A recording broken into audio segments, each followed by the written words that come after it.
In the last week, the incoming administration has disbanded the Cybersecurity Review Board and the hundreds of years of experience embodied in their advisory committee.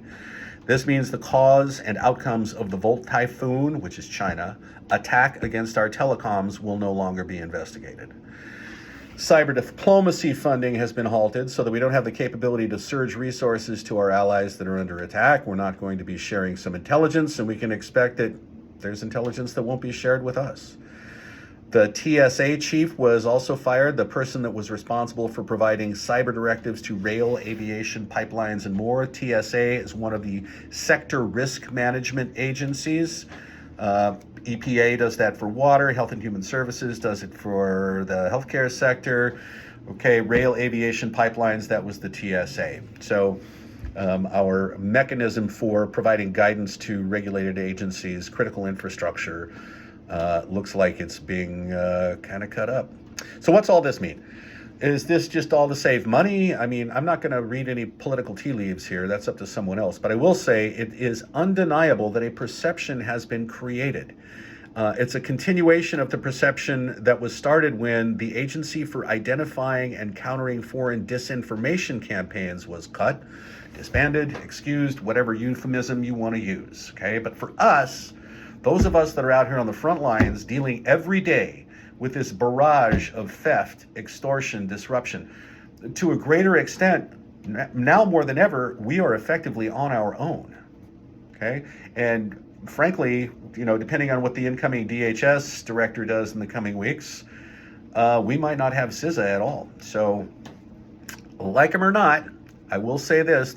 The previous administration had a good strategy for addressing all of the cyber criming and espionage using three strategies, right? First, regulation, right? So the sector risk management agencies, right, including the TSA, were directed to provide guidance on controls, governance, incident reporting, things like that.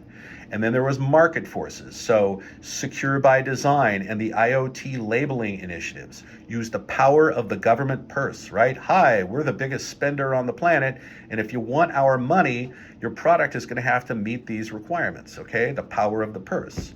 The CMMC, the Cybersecurity Maturity Model Certification, is a hybrid between regulation and market forces, okay? Be able to show that your cyber controls are certified to a certain level, or you can't bid on federal contracts, right? It's kind of brilliant. And then the last one is deterrence, okay? Including the DoD Defend Forward, the FBI melting criminal infrastructure. I think this one's going to continue and is probably going to be even more aggressive. So, it may be time where we're looking at some sort of cyber Darwinism here, right? Those organizations that don't get after the problem without being urged, incentivized, or required may go the way of the dodo. If nothing else, these changes should frankly motivate the acceleration of your preventive, detective, responsive controls. On the upside, you'll probably be able to keep the incident out of the public view. So I'm really not ever sure that the HIPAA wall of shame for records breaches ever really did anything for anyone. All right, so Thursday morning, we're going to be talking about this and a few other issues that are the need-to-knows of the week.